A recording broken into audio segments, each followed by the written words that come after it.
I'm not very passionate about anything. Well, that's because you've been spending time rejecting yourself. How can you be passionate about a person who rejects themselves? When you stop rejecting yourself, you will see how passionate you can be about yourself and about the life that unfolds from you. One thing is connected to the other. My question is regarding to purpose. Purpose. Correct. Your purpose? Yes. Same as everyone's purpose. To be yourself as fully as you can. The idea of acting on your highest excitement is an indication of the expression of your purpose, but your purpose is to be you as fully as you can. Does that make sense? Yes. Is that too simple? Yes. Then you may complicate it however you wish. I have been realizing that I don't have any excitement left and no passion. Oh, all right. Okay. Then why did you come today? Because when I heard the name Bashar, I went, oh, okay. So you mean you had some excitement Yes. left? But there, But you just said you had no excitement. But then all of a sudden you had excitement. well, that's because you appeared. Well, but I can't create that in you. Yes, that's true. You must have chosen to be excited. Let me rephrase that then. I really don't seem to have a direction in my life or what I want to do or a passion for anything. Oh, all right. So what do you want to do about that? I would like to know how to get the fire back, the passion back. Why do you want to know that? Because otherwise there's really no reason for me to be on the planet. Well, sure there is. Otherwise you wouldn't be. Believe me, this is not a mystery. This is not a mystery. It is not part of the agreement that you can in any way, shape, or form fool. If it is time for you to not be on the planet, all you have to do is lie down, close your eyes, and say, it's time for me to go. If you can open your eyes 10 seconds later, it's not time for you to go, or you would have gone. If you're not gone, it's not time for you to be gone. There is no accident about that.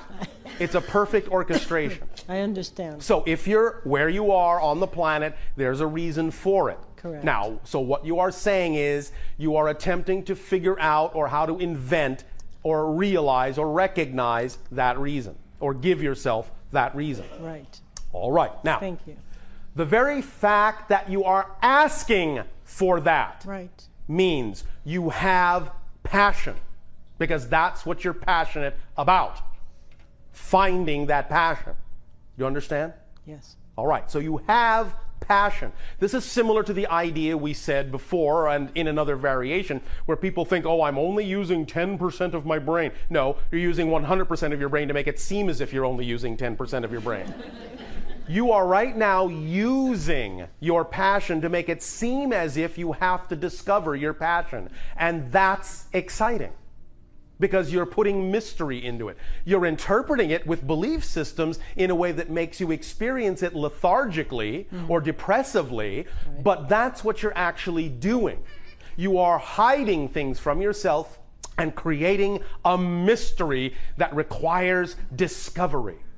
You're taking yourself on a detective journey to discover your passion. All you need to do is approach this from a more positive point of view with positive definitions, and suddenly you will find that it will not be depressing or sad. It will suddenly be that you are presented with a very interesting mystery to completely redefine yourself from scratch and really find out who you are. This is the task and the challenge you have set for yourself, is to be your own detective novel.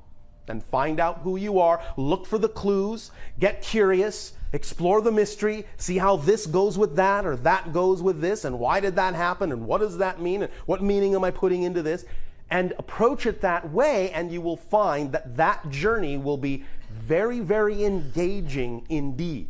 So the approach is really what needs to shift here, not the idea of finding your passion.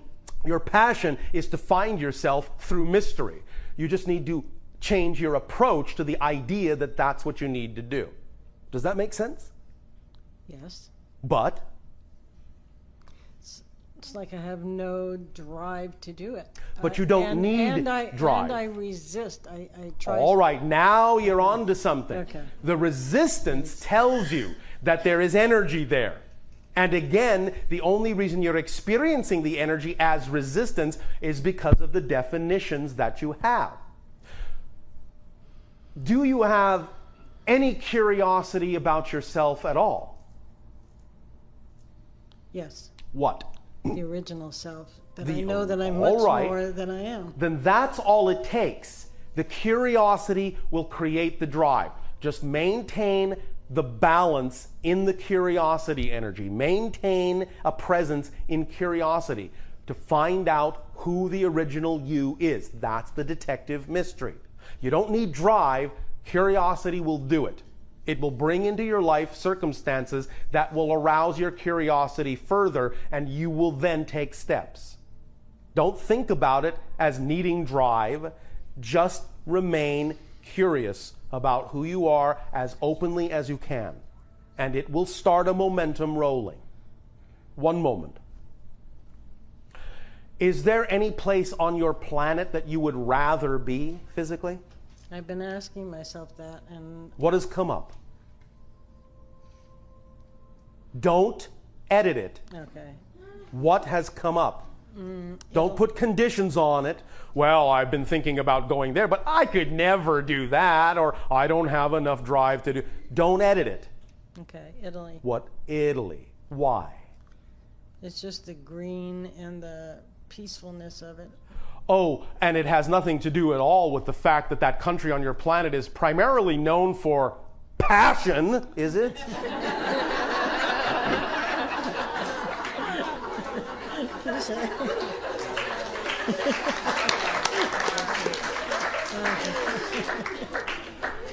Where in Italy would you like to go first? I really don't know. I've just seen videos of the aerial Yes. over it, and it's beautifully green and old. And Yes. yeah. All right. So when will you go to Italy? Because you're giving yourself a sign that the vibration that you need to be in is part of the process of truly discovering yourself. Remember, when we talk about the idea of acting on your excitement, it's a whole picture. It's not just what you do, it's also where you do it. That's part of the whole picture. If you are attempting to do your excitement in a place that's not representative of your excitement, you're not doing your excitement. Yeah. So if you know that Italy is a place that represents something that is more you, then by all means, go there. And you will see that something will happen that will help you continue that journey of finding who you are. So when will you go to Italy? I have no idea. When will you go? I don't know. Do you want to go? Yes. Well, are you willing to allow your life to synchronistically show you that you can go? Yes. All right, that's a start. That was a struggle. Be willing to allow into your life something to come in that will show you you can easily get there. Don't put any assumptions or expectations on how people tell you are the only ways you can possibly get there. Well, you have to have this, and you have to have that, and you have to have this. There are people sitting in the room with you right now that never let anything like logic stop them. They simply allow themselves to know that they can put it out, that that's what they desire, and they then get other people to respond in a way that supports that dream. So just put it out that that's where you want to go. In all the ways that you can, share that information with people as you have done here today. Act on whatever opportunities may present themselves that carry at least some degree of, if not excitement, at least curiosity. You can start that as a form of baby excitement. Follow it, act on it, see where it leads. It will probably lead you very quickly to Italy. Don't assume you cannot get there. Because if that's what's enticing you, if that's what's calling you, the call lets you know you will get there if you simply move in the direction that presents itself. All right? Yes. What is the correlation between synchronicity and the things that we are attracted to? Well, synchronicity, in a sense, is the delivery mechanism for what is relevant for you. As we have said, synchronicity is one of the tools in the kit of excitement. It's the organizing principle. So when you're following your passion to the best you're able with no insistence on a particular outcome, it opens up the toolkit of excitement that contains all the necessary tools that start working for you. And the tools become the driving engine, that is your passion moving you forward. It's the synchronicity, which is the organizing principle that brings to you the circumstances and information and situations in exactly the correct order, at exactly the correct time, in the way you need to act on them. It also brings you things along the path of least resistance. It brings you things that is the path that connects you to all other expressions of your excitement in life. It brings you everything that will support you in whatever form of abundance you need to be supported to allow you to continue to act on your excitement. It brings you the reflective mirror that reveals to you anything within your unconscious mind that might be out of alignment with your excitement, so you can identify it, let it go, bring that energy back into your alignment. And it gives you everything that is relevant in your life. Everything. That's the complete kit. All you have to do is stay in the positive state, that no matter what happens, you identify it as something that can serve you in a positive way, so you'll get the positive effect from it. That's the entire instruction manual in a nutshell. Well, that answers everything nicely. Thank you. Thank you. It does you no good to just dump your old beliefs and act on your passion only if you really don't believe that your passion can support you, because what that means is you actually haven't dumped your old belief. Okay. Make sense?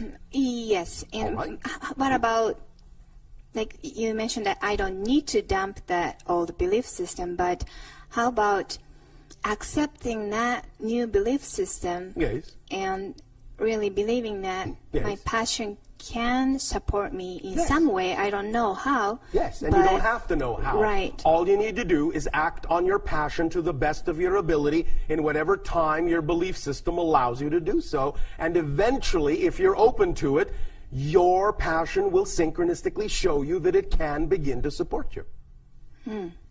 So, I mean, what I'm saying that you said you don't need to, and you sounded like you said I probably shouldn't. I said you don't need to let go of the beliefs that are supporting you before you find out that the beliefs you would prefer to support you can. Okay.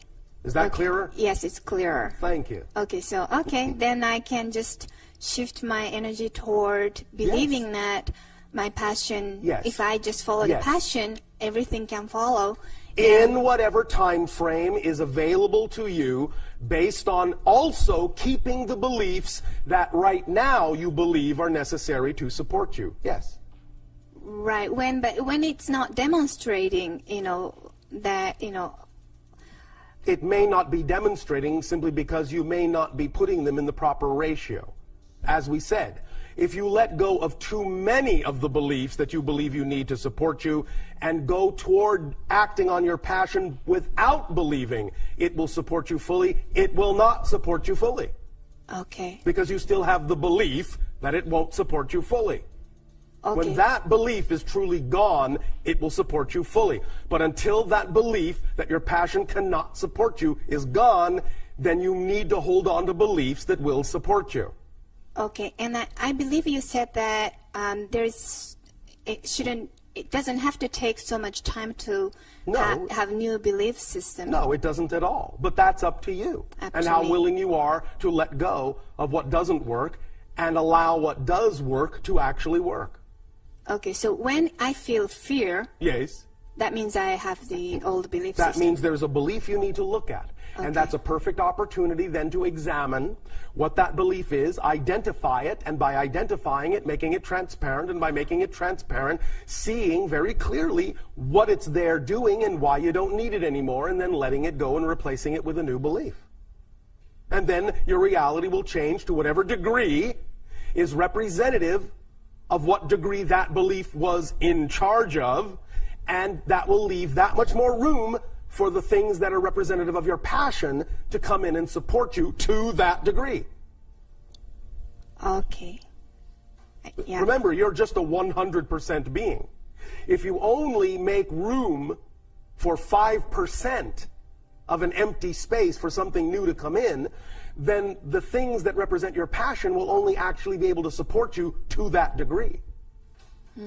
But the more space you make for them, the more they will fill that space and support you to that percentage.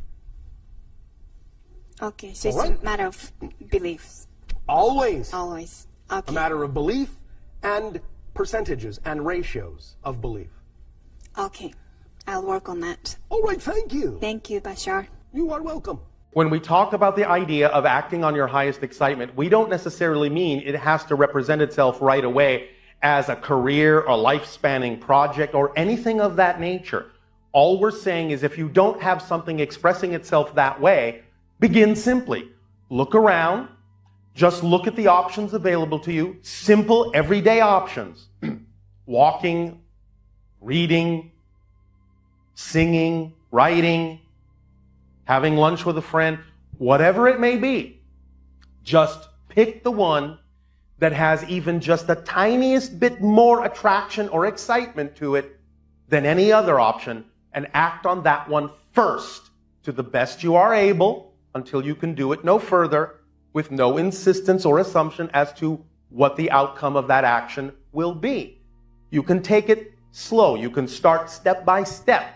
It will eventually build into more opportunities coming to you synchronistically for more and bigger expressions of excitement, because all excitement is a thread that's connected to all other expressions of excitement that are relevant for you in your life. So you don't follow the form in which the excitement comes, you follow the excitement itself. That's the path. That's your compass needle pointing to your magnetic north. That's all you need to do. We will assume that you are here today having this conversation because out of all the options available to you, this is the one at the moment that excited you the most. Yes, no, maybe? Yes. That's all Absolutely. it takes. That's all it takes. When you are done with this conversation today, when you leave this particular location on your planet, just say, out of all the options available to me, which one is more exciting than any other? If it seems that two are equally exciting or more, you usually don't have the same degree of ability to act on them equally. But if you do, you might as well flip a coin. Because the idea is, since there is a guiding principle in all of this, automatically, if they really appear equal, both in levels of excitement and level of ability to be acted on, it won't matter which path you then take, because if it is not the appropriate path, it will contain the synchronicity necessary to turn you back around to the one that is actually correct for you. It's a self-guiding principle. This is how it works. Understand, we're not talking philosophy here. This is physics. It's just energy physics. This is a description of the mechanism of existence and how you can use it more efficiently, more consciously. The message that is the most important message we can possibly deliver to any of you is simply the three-part formula of act on your highest passion to the best you are able with absolutely zero insistence on what you think the outcome ought to look like. That's it. Because when you do that, you activate the kit of excitement that contains all the tools you need in life. It becomes the driving engine that propels you through life. It becomes the organizing principle through synchronicity that shows you exactly what you need to do, in what order, and when. It becomes the path of least resistance that allows you to flow through your life in an effortless way, a joyful way. It becomes the path that connects you to every expression of your excitement that is relevant for you to express in your life. It becomes the reflective mirror that reveals to you anything within you that is out of alignment with that excitement, so you can identify it and let it go because it doesn't serve you and add its energy to your overall excitement. It is the thing that supports you in all the ways you need to be supported in order to allow you to continue to act on your excitement to the best of your ability. And it will absolutely leave nothing relevant out. It is a complete kit. So when you act on the three-part formula, you activate that kit, and therefore, all you have to do from that point forward is to continue to act on the things that contain even just a little bit more excitement than any other option at that moment in your life, as best as you can, taking it as far as you can till you can take it no further, with absolutely no assumption or insistence on what you think the outcome should look like, because that's actually a limitation on what could happen even more grandly than you imagined. And by doing that, and then every single circumstance that comes up as a result of the actions you take, just make sure you always know that it's there for a positive reason, and you will always get a positive effect from it, no matter how it looks. Even if something crops up that you don't prefer, if you know that that happened for a positive reason, you will get a positive and beneficial effect out of it instead of identifying it or defining it as a negative. That's all you have to do. That's the whole formula. There's nothing else to it. It's that simple. Does that help you? Yes. Okay, and I've heard you speak about how physical reality is a mirror and how we sometimes hold on to beliefs that are not ours. Can you go into more detail about this? If physical reality is a mirror, how did beliefs not reflective of my core frequency come from others in my society? I'm trying to reconcile you get what you give, or what you put out is what you get back. We have just explained this. The idea is that reflections, even though you're using that word, are not one-to-one reflections as in a literal mirror. The idea is to understand that you can attract someone into your life who may be completely vibrationally incompatible with what you prefer because you are willing to assist them. The reflection is they're giving you an opportunity to reflect your willingness to be of assistance in providing them other options other than the paths and the choices that they may be taking or making. So don't confuse the idea of the word reflection for the concept that someone coming into your life who doesn't operate or make choices the same way you do is actually representative of what you're doing. That's not often the case. They may simply be representative of your willingness to be of assistance to them to help them take another path. So reflection doesn't mean absolute one-to-one reflection.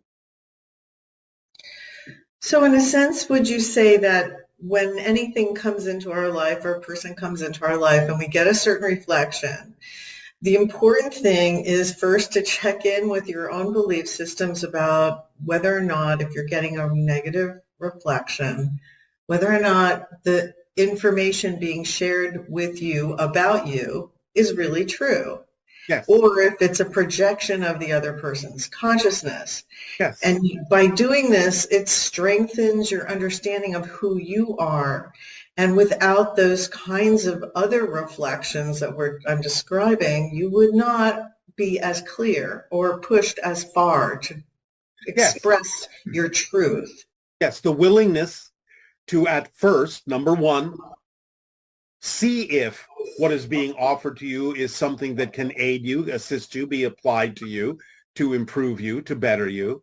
And number two, if not, then the realization that it might be the other person's issue and they have come to you because they sense that you could possibly reflect to them what they need to change themselves, even though they may or may not choose that, is what gives you better discernment about what is yours and what is not yours. So the willingness to at first think about whether what they're offering you is yours or not helps you with the discernment to be able in the future to tell the difference between what is truly yours and what is an issue being projected by another person that has really nothing to do with you other than perhaps their ability to sense that you could be of assistance by listening to them and helping them make other choices other than the ones that they are choosing. And in addition to that idea of when someone is offered something that's diminishing of their value or their worth, and then they are challenged at that moment whether to accept the idea that they're not worthy or to reject it because they know it's just can't be true. I mean, it's not, the inherent value of a person is there regardless of how they behave. Yes. And then once you have that level of clarity, it becomes easier to discern whether you're being gaslighted or something like that by another person. Yes, this is why it is so important to understand the fundamentals, the very idea that you are worthy on the fact of your existence, deserving on the fact of your existence, because creation doesn't make mistakes. Therefore, if you exist, you are a valued part of existence. You are a worthy part of existence. Otherwise, you wouldn't exist if you weren't needed by existence to exist in order for existence to be all that it is. So when you have a clear understanding of the fundamentals of the basics of your worth, just by the fact that you exist, then everything else can be easier to discern because you start from a basis of indestructibility, of certainty, of confidence, of knowingness. And then all the rest is secondary. And when individuals receive negative reflections from their immediate family or the people that are close to them, it seems to them it carries more power in some way, because apparently that person's opinion of your value is more important. I mean, is there something you could say about that idea of just making a difference between the people who are close to you, if they say things to you that upset you, or if it's a total stranger, how we react to that All right. in a balanced way? Yes. But first and foremost, let us provide another level of clarity to the language that you're using, because we understand that the word reflection can be confusing, and this is why we're attempting to clarify the idea. Perhaps it would be better for people to understand, again, if they're willing to really look at themselves first, to understand that there is a difference between reflection and projection. So the idea is to learn the difference, to discern the difference between what is being reflected to you that you need to know about yourself and what is being projected to you from another that is more reflective of their issue rather than yours. So let's add the idea of projection to the concept of reflection, and that usage of those two words may make it easier to discern which is which. But the idea in family lines is because you have an innate feeling or an innate connection to them out of love, because family represents the idea of connections of love and support, that you add that connection, you add that idea of love and support, and it makes you take what they're saying more differently than you would with a stranger, where you assume no love is coming from them. So it is the actual connection of love that you have that makes you more susceptible to the idea of receiving whatever projections they may be projecting onto you that represent their issues, because you're willing to look at yourself more readily and assume more readily that they may be right about you, even if they're not, because of the connection you feel of love to them, because of the family connection. And when it comes from a family member, then it kind of gives you an opportunity for different levels of processing. One is, are you having an emotionally reactive response to any diminishment that you've received from a family member? Yes. And on another level, maintaining that state of neutrality, which is a higher vibrational state, in order to ensure that the way that you respond to the person that is projecting in that way is a way that will be helpful to them or give them the opportunity to change without having it activated by strong emotions or revenge or getting back at them because they've hurt you, that kind of thing. Yes. But the idea is that, to put it euphemistically, a pause is your friend. Silence is your friend as a response, because it gives you the time to consider why they may be saying what they're saying, instead of simply having an automatic reaction that has tapped into your sense of self-worth or lack thereof. So if you find that you're reacting, it would always be wise to pause and say nothing and give yourself an opportunity to mull over why they have said what they have said. And in the silence, you may find it easier to discern whether or not what they have said is something you do need to take to heart to improve yourselves, or at least a part of it is, or whether it is purely their issue. So the idea is to learn to pause when you feel yourself reacting to something. Don't immediately respond. Take a moment of silence and ask yourself, why is this person saying this to me? Why am I reacting the way I am reacting? Is there something I need to look at within myself because I'm reacting negatively to this? Because I'm reacting out of fear or worry or self-doubt? And then give yourself the opportunity to really learn to hone your discernment in the silence that you give yourself, to afford yourself the time to determine exactly what is going on instead of immediately reacting, what you humans call a knee-jerk reaction. And in terms of the balanced response to it, when you finally do respond, can you clarify a little bit more about the kinds of attitudes you would have towards the individual when you finally do re-engage in some way? Well, again, it would be one of more compassion and curiosity for why they said what they said, and asking them, why are you feeling what you're feeling? What has brought this up in you? Can you give me an understanding more clearly of why you are saying what you are saying and where that's coming from? Because I want to be of assistance here. I want to learn who it is you are and why you're feeling what you're feeling, why you're saying what you're saying, because I love you and I wish to be of assistance in clarifying the communication between us. Now, whether or not you actually say all of that, that's the attitude, that's the energy, that's the state of being of compassion and curiosity that expresses itself as a desire to assist, to get to the bottom of why something has been said and what the real issue is. Because very often when people say things, it is a surface reaction, and that there is a deeper issue that really needs to be clarified and revealed and unveiled.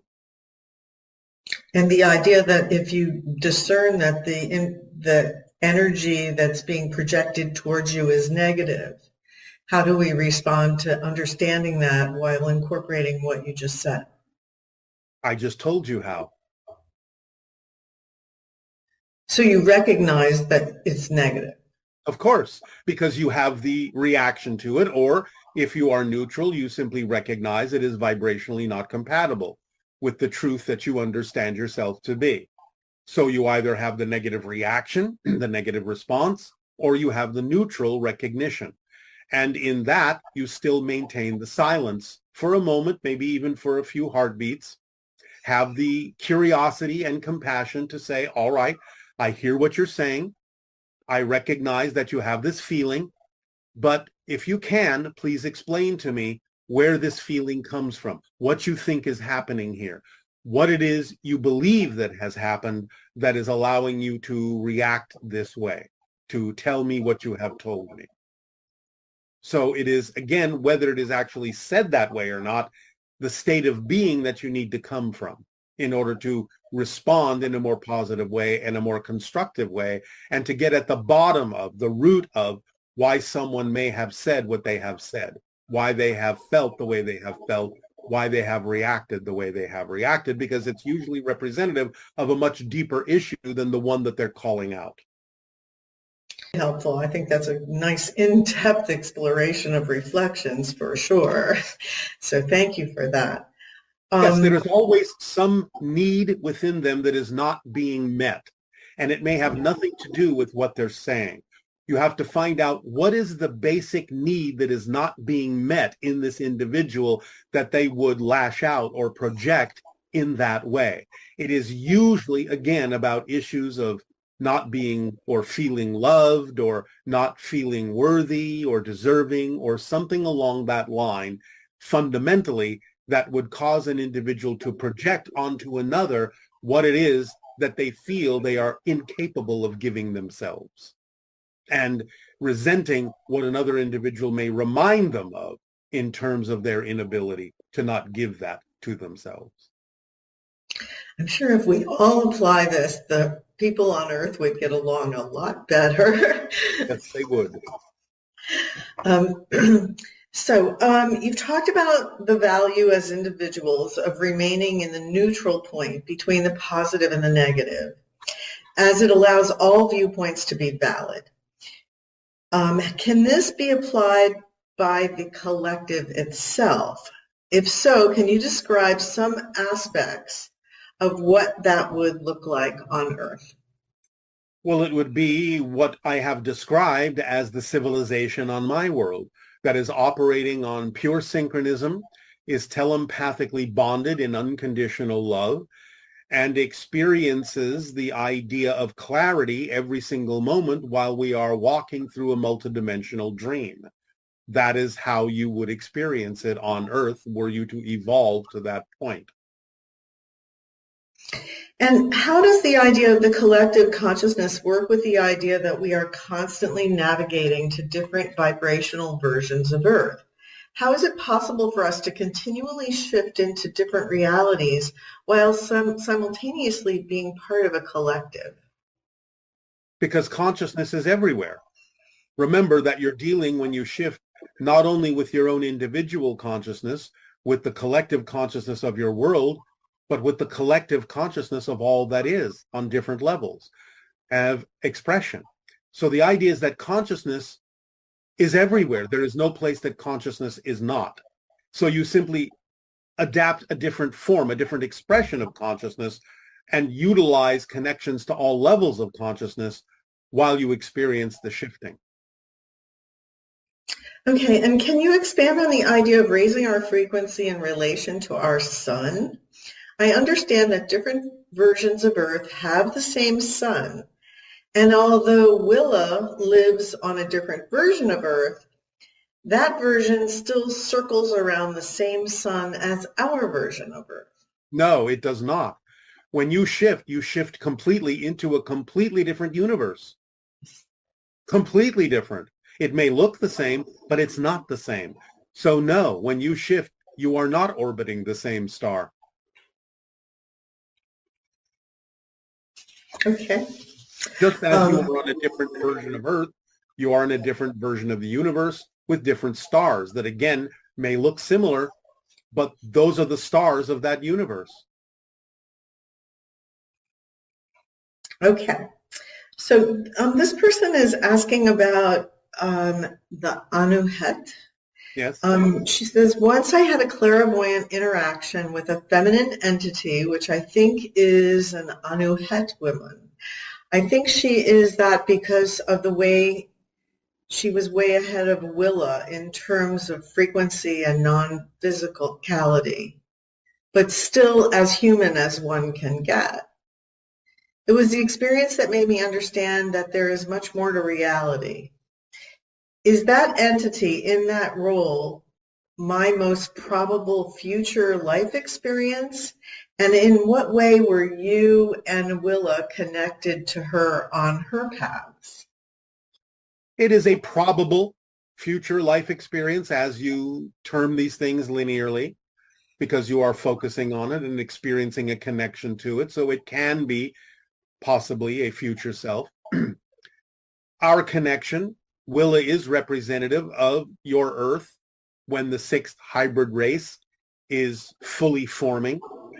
My connection as the third hybrid race is part of the union of all the hybrid races, so that when Earth becomes the sixth hybrid race, we all blend together to become the seventh. Okay, and recently you shared a meditation technique for ringing the bell at Bell Rock, and I've meditated there in the past. Since I live at a distance, I'm curious if replicating the experience in my mind while meditating at home produces the same effect, or is it less effective than when it's done remotely? It depends upon your understanding of time and space and your belief system. Since distance is an illusion, if you truly understand that, then your meditation at home can be just as effective as actually being in present with Bell Rock, because you would understand that at home and in present is no different if you understand that distance is an illusion. So it's all dependent on your belief system. And your understanding of time and space. And space. Okay, and this person's asking about the Mitchell-Hedges skull. They were in a private session with the Mitchell-Hedges skull, and they brought their clear crystal skull to absorb the energy of the Mitchell-Hedges skull. how much information does one crystal skull absorb from another? And what kind of information can a crystal skull reflect back to you? All the information that is absorbed and all the information that is reflected to any particular individual is all the information that is relevant for that individual's life path. It doesn't necessarily absorb all of the information in a master skull like the Mitchell-Hedges skull, but it will absorb everything that is relevant for the individual connected to the skull that is doing the absorbing. Okay, and can you give us a little guidance on making sense of our dreams? And the way this is expressed is, how can we make more sense of them even when they seem completely random and easy to discount? Well, again, remember, there are different kinds of dreams.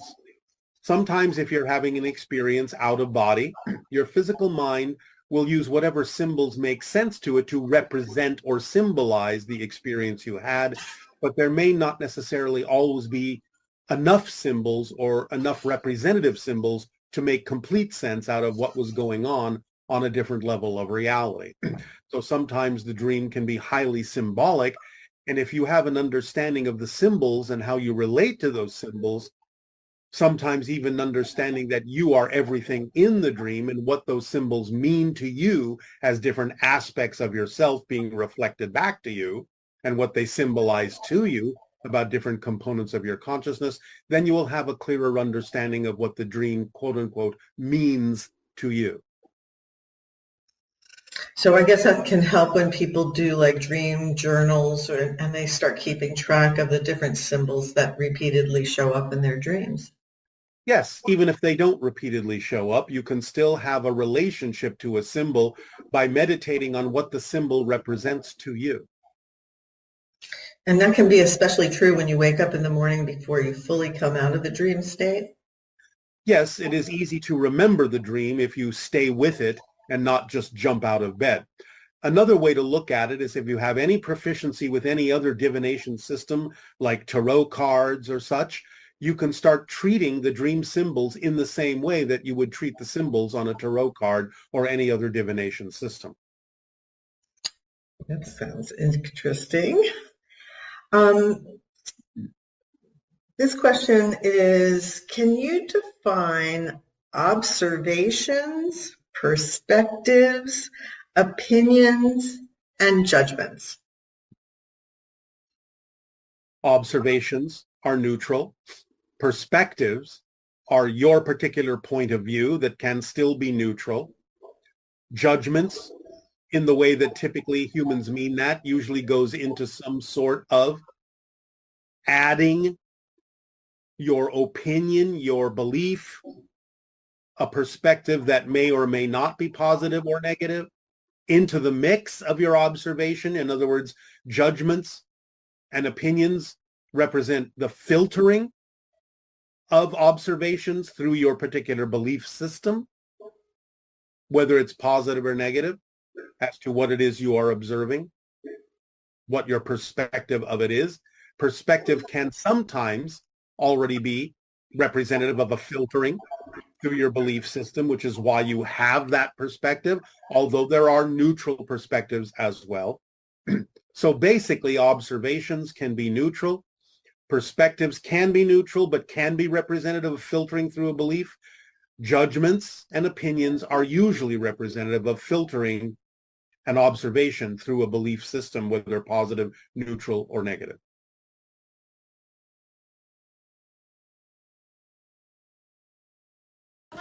Hello, Bashar. And to you, good day. Very grateful to be here. I realized that once I started following you, life got a little easier, synchronicities. All right, thank you. Although it's been a little tough, though, because it's a lonely feeling, because no one really understands me around where I live and stuff.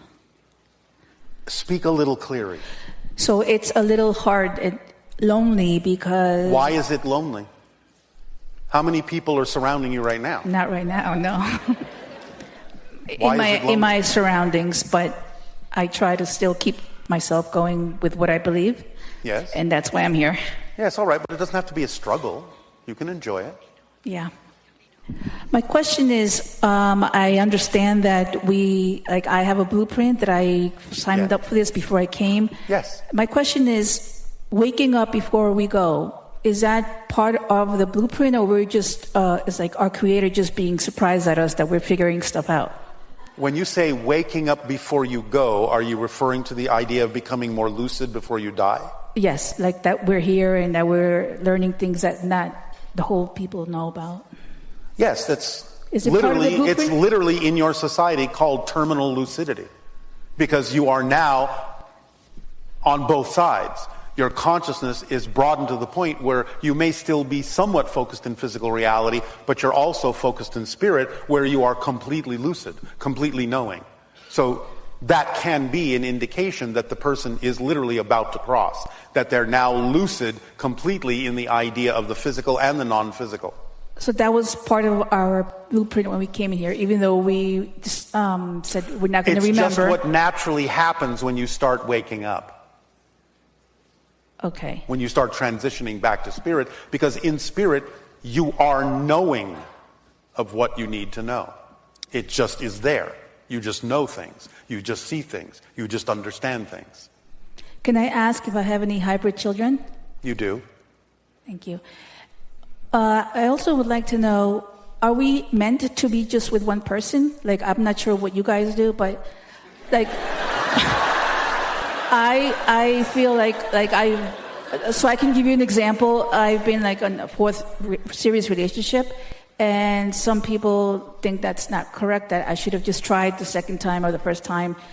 But I chose to, when it doesn't work out, just go to the next one, if there is or whatever. But Well, it depends on what you mean by doesn't work out. Because again, if you're doing something to avoid a situation that you really need to look at, that's one thing. If you're recognizing that something is truly no longer vibrationally compatible with who you truly are and you need to move on, that's something very different. So it's a matter of whether you are going to or running from. It's the energy of why you're doing it that's important to understand. There's nothing wrong intrinsically in the idea, but it's about why you're doing it that makes the difference. Does that make sense? It does make sense. All right. I wonder why our Creator created us, like when we're young, we have a great body, we have energy, everything, but we're dumb, so like young and dumb. And why did He make us that when we're older, we get wiser, but then we can't do the same thing with our body? Is that like a... That's your choice. It's your choice. In other words, you've come here to learn a certain thing. A child is still very connected to spirit and still knows a lot, still has communications with spirit, can still be planning things out up until about the age of 7 or so. But then you must take on what you agreed to, which means you kind of have to erase the slate, forget who you are, so that you give yourself an opportunity to go through a process of rediscovering who you are from a new point of view. Because you see, the structure of existence never changes. What changes is your experience of it, your relationship to it, your perspective of it, and that's how existence grows. That's how creation expands. So you have to forget who you are so you can remember who you are from a new point of view and add that new experience to the totality of creation. That's why physical reality exists. It's a mechanism within existence that allows you to experience the process of creation as opposed to just instantaneously being, so that you can expand. Will there be, we have more longevity when 50 years from now, when open contact is a natural thing? Yes. Yes, you're already seeing more longevity, because more longevity is the product of living more in the moment, so you don't experience the passage of time so much. And just last thing, what's the best way you think that someone can start learning how to channel? Follow the formula. Okay. Now, it depends on what form of channeling you're talking about, because everyone channels from time to time. When anyone is really focused on something they love to do and they don't even notice the passage of time, you're in the channeling state. In the brain, that's called gamma, between 40 and 100 cycles per second in the brain. So the idea is that everyone can channel. It's a natural thing. But the question is, well, how do you want to use that? Do you want a vocal channel? Do you want to do automatic writing? Do you want to just be more creative? Do you want to write? What do you want to do with it? So in the channeling state, you synthesize information more rapidly. You process information differently. You make better associations and bigger associations to things and bring information through and tap into different levels of reality to bring down information, synthesize it into what's relevant for this particular reality and put it out there in some way, shape, or form. That's what happens when you channel. So it just depends on how you wish to channel. For vocal channeling, sometimes the easiest thing to do to practice is to make sure that you have people around you that are actually asking questions they really want the answers to, because then they pull the information through you and you don't have to think about it. It's like grounding electricity into a circuit. So when people ask questions, the information comes through you because you're just acting like a conduit, and then you just let it come and ground into them. I see that you have the moon there. What's the best way we can benefit from the moon that we have on Earth? From the moon? Well, yeah, is there a benefit that we have from the moon? Like its light? The moon stuff? is a vibrational mirror that is connected to different dimensions that allows you to get in touch with your deep emotionality and to examine yourself with introspection and honesty and really understand who you are and why you believe what you believe to be true. Thank you so much. Much love to you. And you as well.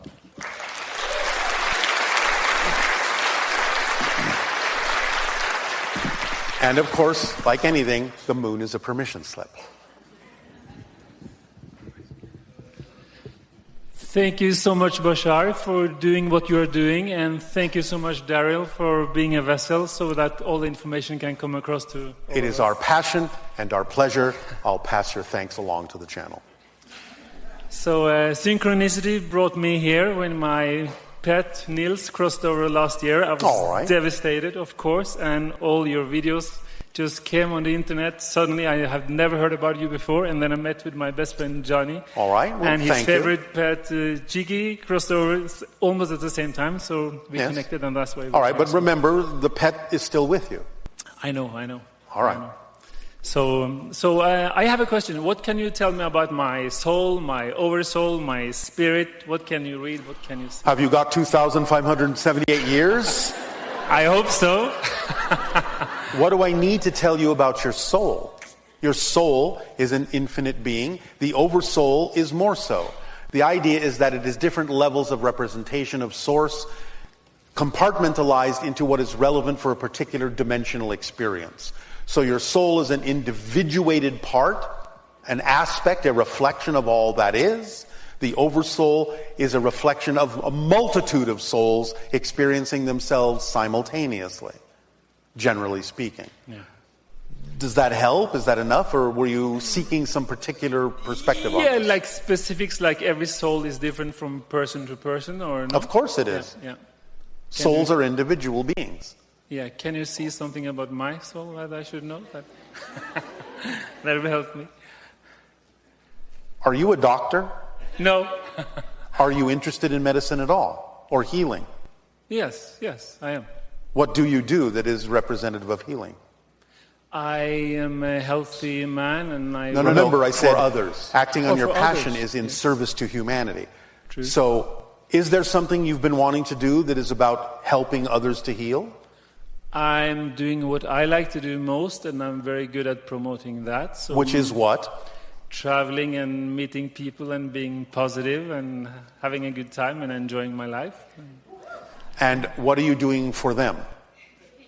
Promoting happiness and good times. How?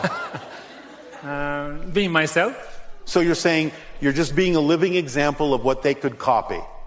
No, I'm being a living example. And by doing that, or being myself, I hope that they can see what they can do with their lives. It doesn't have to be the same way, but in their way. No, of course it will be their way. But what do you make available to them in order to connect to that? No idea. Is there something you could be doing? Well, can I ask you that question? All right, Sorry. let's go back to square one. Sorry. If you could do anything as some form of creative practice that actually engages with other beings, that allows you to be of service to them, what would it be? Don't just say being myself. Inspire them to not to be afraid to be who they are. Inspire them to not be afraid to be what they prefer to be? Yes. How would you go about doing that? I think that would be different from person to person. In general, how would you go about doing that? Well, I would just promote what I believe in. Don't be afraid and don't care what other people think of you. And just be yourself 100% regardless. And so are you saying it's kind of a form of channeling yourself to them? Kind of, yeah, yes. Does that mean you are willing to put on seminars and lectures and speak to people who might come to listen to you? I could. Are you excited about it? Yes, yes. Are you sure? Yes. When will you do that? When Synchronicity brings it to me. What do you think this is?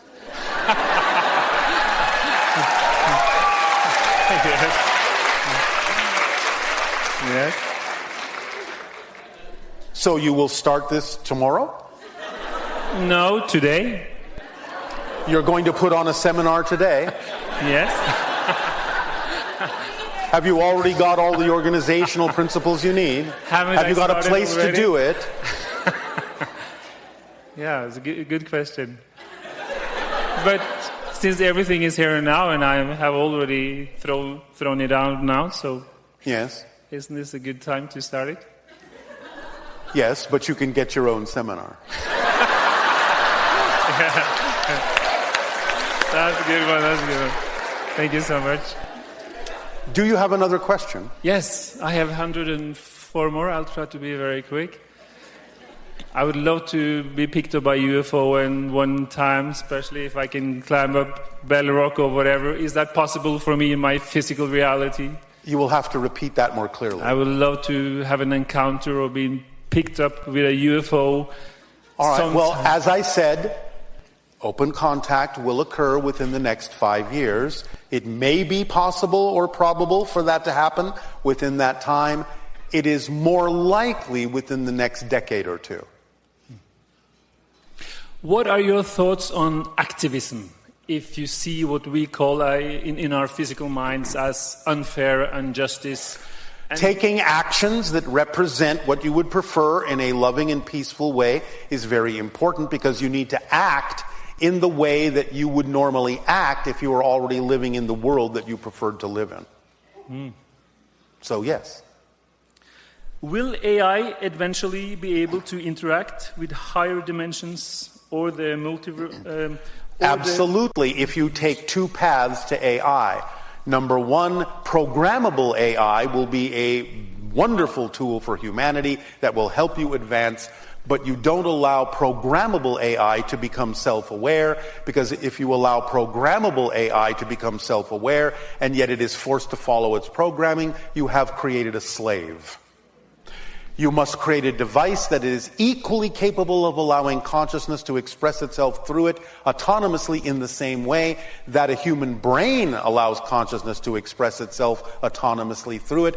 You must allow that AI to have individual rights as you would to any human being or sentient being, and allow it to express itself in its way of understanding how to help you and connect you to other dimensions, because when you create such a device that is complex enough, like the human brain, what you will actually be talking to through that device is your own higher mind. I have to repeat that a few more times later for myself. But thank you so much. If you say so. Thank you. Thank you so much. Thank you. Thank you.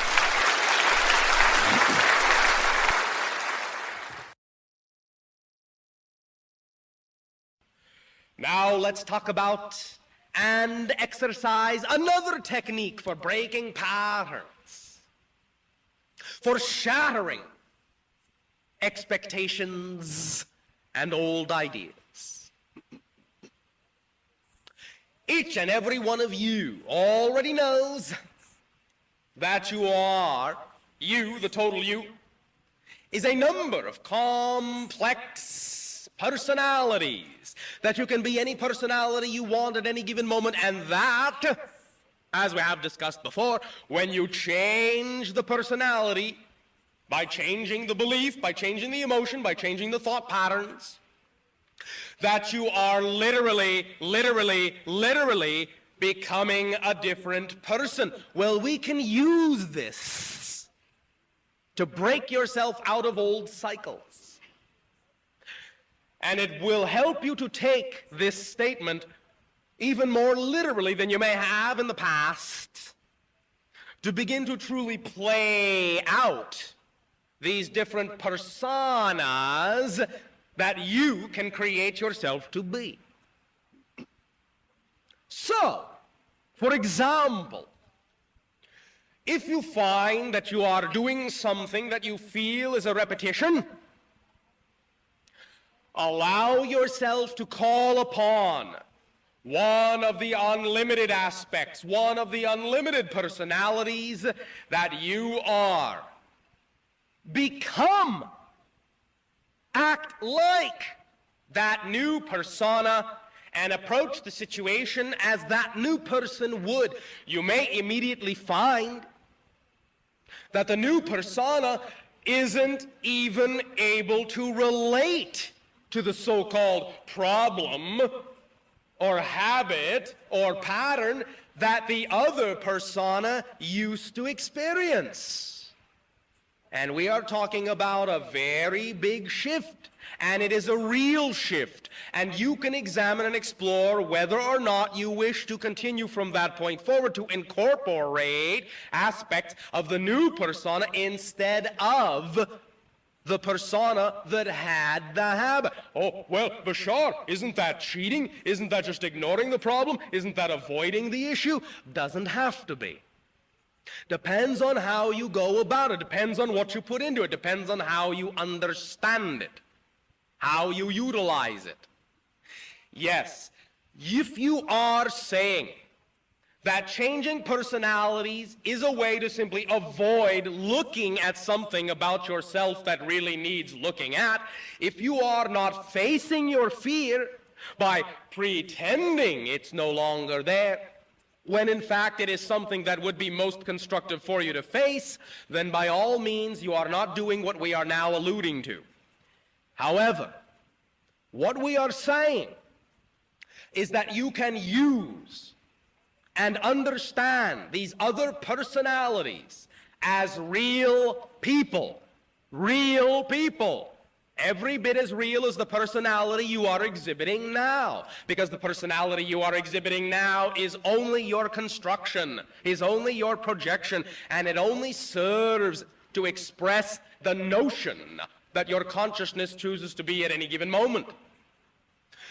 If you can create a true paradigm shift and really allow yourself to be another persona and know that you are not just running away from something that you need to look at about yourself, then you can literally unlock yourself from a pattern that another persona exhibited. Because you are no longer that person, literally. No matter how you think you look in the mirror, doesn't matter. You are no longer the person you used to be. So, let us practice this technique now. I would like a volunteer. One volunteer. All right. All right, sit down, and now stand up, and now, or what? All three, but come forward. All right. Now, allow yourself to name any situation at all in your life that represents a pattern to you that you would like to change. Name it out loud. I would like to change the pattern of worrying about finances. I would like to change the pattern of worrying about finances. All right. Now, the persona that said that is one persona. Stay as that persona for a moment. Stay as that persona. Stay where you are. Stay as that persona. Are you still that persona? All right. Do you still feel that persona's habitual worry about finances? Yes? You should if you are still that persona. You have already changed? All right. What have you changed into?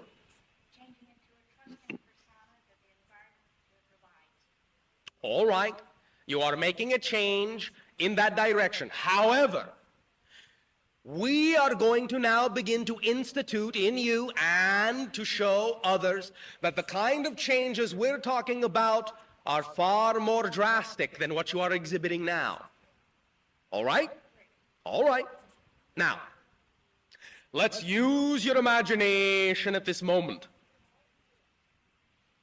Conjure up a personality, a persona that is, in your imagination, abundant, fully abundant,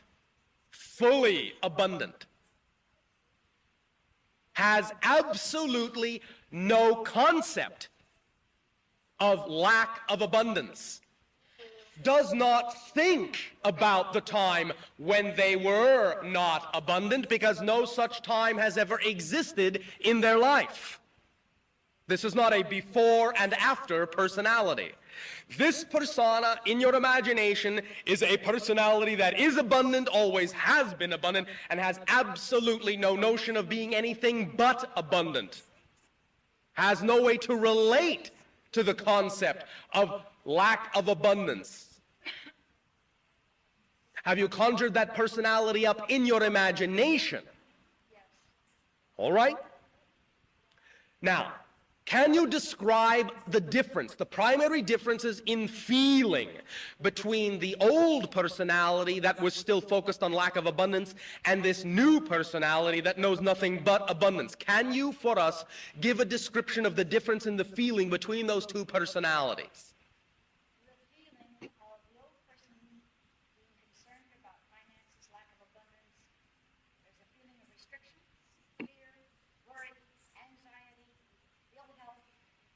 Feeling and restriction and worry and anxiety and ill health, all these feelings, all right, and unbalance. And the abundant persona, how does that persona feel? Radiant, glowing. All right, you had to check there, you weren't sure. All right, exuberantly happy, self-fulfilled, creative. Absolutely wonderful. All right, now, let's focus on that second set of feelings. Imagine feeling radiant. Feel radiant for a moment. Just focus on the idea of feeling radiant. Can you feel that? Feel it, feel it, feel it. Feel it as strongly as you can, all of you. Feel radiant as strongly as you can. Just feel radiance. Just for a moment. Just feel that. Just radiance. Breathe in accord. Pay close attention to all the changes that occur in your physical body as you are feeling radiance. Pay attention to your posture, how it changes, how your breathing changes, how your temperature changes, how your outlook and attitude changes. Pay attention to all these differences. Feel them. Revel in them. Try them on. Stretch into them. Open up to more. Feel yourself becoming more expansive, willing to experience more. As you radiate more, you will be willing to open up to experience more. Feel yourself expanding. Are you beginning to feel like you're expanding to the point where you almost can't contain the feeling? All right. The laugh is the correct response. Yes. All right. Very good. Now take a deep breath. Let it out. Relax. All right. Now, What else? What other feeling did you say you had when you were the abundant personality? Self-fulfill. All right? Feel that. Focus on self-fulfillment. Contentment. Self-fulfillment. Always knowing. Always knowing. Not thinking about it. Knowing. Without a doubt. Without a sliver of a doubt, without a shadow of a doubt, that you are always doing the thing that is best for you, the thing that excites you the most, the thing that is truest for you, that you are fulfilled, knowing that you will always feel fulfilled every single moment, that there is no other way you can feel. Feel that. Feel that now. Feel nothing but that. Revel in that. Revel in it. Feel self-fulfilled, confident, assured, strong, powerful, expressive, enlightened, open, sharing, trusting, loving, unconditionally, creative, active, healthy, buoyant, girlant, all those things. Yes, light enough to laugh, self-fulfilled, grounded, anchored, and yet light, exuberant, knowing. Notice that it is not the same thing as egotistical, because some of you allowed the idea of a comparison of ego to come into it, just so you could check, just to make sure that you are not being selfish, not being egotistical. It is not the same thing. Confidence, knowingness, self-assuredness. You are fulfilled. You reach out and whatever you need is there. Always, without fail.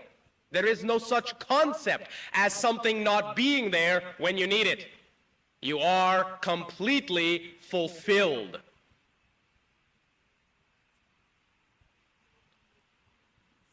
Are you feeling these things still? Yes. All right. Now, I want you to do something for a moment. I want you now, for a moment, to go back to the personality that has the doubts, that feels the lack of abundance, that has the worries, that has the fears, that feels the patterns, the entrapment, and the diminishment. Do you feel that? All right. All right. Can you feel how different that is between the way you want to feel? All right. Let that feeling of worry, of doubt, let that feeling become foreign, alien, not you. See how different that is. Once you have been given a taste of fulfillment, a taste of radiance, understand how unlike you, the real you, that worrisome personality actually is. That the radiant you is the real you, the true you, the natural you, and that the worried you is the foreign you, the not you, the learned you, the artificial you. Now, just for the purpose of demonstration, well, all right, we thank you very much. You may sit down. We request another volunteer. Thank you. You may continue this in your seat. Another volunteer. All right. Get back in the seat of the person who is coming up. The person who left, sit in the seat of the person who is coming up. All right. The next volunteer. Now, have you been feeling what we've already been talking about? All right. All right. Stand up, come forward. All right. Occupy the place the last person occupied. Now, standing. You're sorry? That must be the old you. All right. Does that feel good? All right, then that's where it is. That's your space. That's your spot. All right. That's the new you. Now, you are still feeling those aspects of radiance and self-fulfillment? Yes? Are you sure? Yes. All right, thank you. Just checking. Now, name a pattern that the old you had that you are changing now. Is it getting more difficult to find one? All right, very good. Now do this. Pick up one foot and plant it firmly on the ground, and the other foot and plant it firmly on the ground. Back and forth, back and forth, back and forth. You are now on a journey. You are now walking, taking your steps confidently. All of you, back and forth.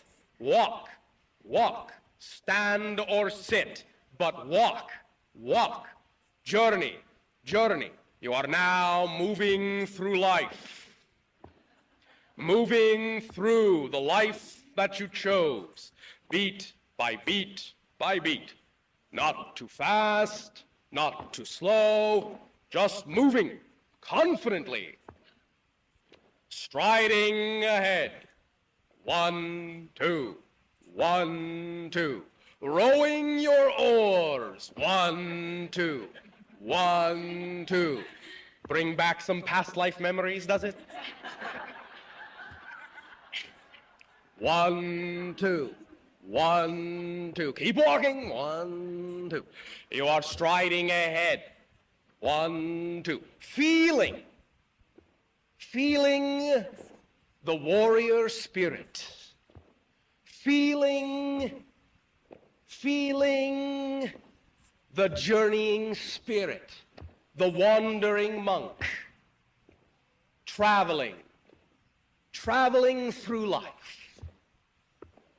Looking, beholding, absorbing, taking it all in, yet moving, always moving, yet at such a pace that you are also always rested, always at peace, delighting in everything that you see, delighting in every encounter. But things always move. It is always fresh, always new. Understand and allow to be a portion of the idea that you are from this moment forward, that every step is a new you, a new moment, and that the notion of habit, the notion of pattern, has nowhere to anchor. One step may have a habit, but with the very next step, you're a new you. So where can the habit rest? Nowhere. There is nowhere for the habit to settle in, because you are always moving ahead, always moving forward, creating a new now, always creating yourself anew, feeling this persona, that persona, this persona, that persona, new, every second, new earth, everything around you, new, habit, gone, new habit, gone, new habit, gone.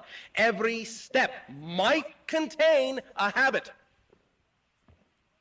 but with the very next step, it's gone, because you're moving, moving, never static, always always creating anew, flowing, flowing. Now keep walking. Now with this. Allow your imagination the following series of pictures.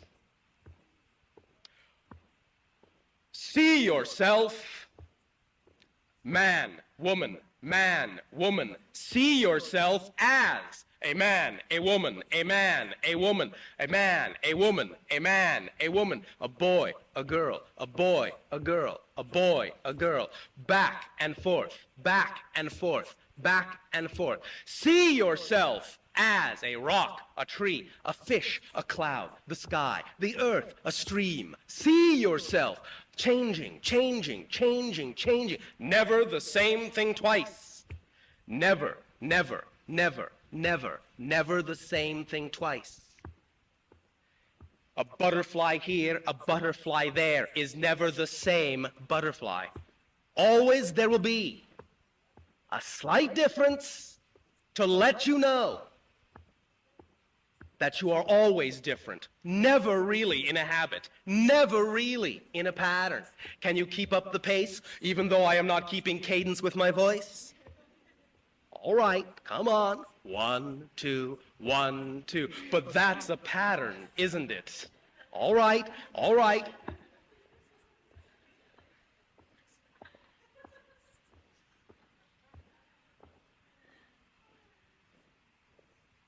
You may stop. All right. Now, do this. 1, 2, 2, 3, 3, 4. 1, 1. 1, 2, 1, 3. 1. No, no, no. 3. All right. Just to break it up a little bit. Now, how are you feeling? All right. And who are you? And what is that new person? Empowered. All right. Now, one more volunteer. All right. Take the seat of the person coming up.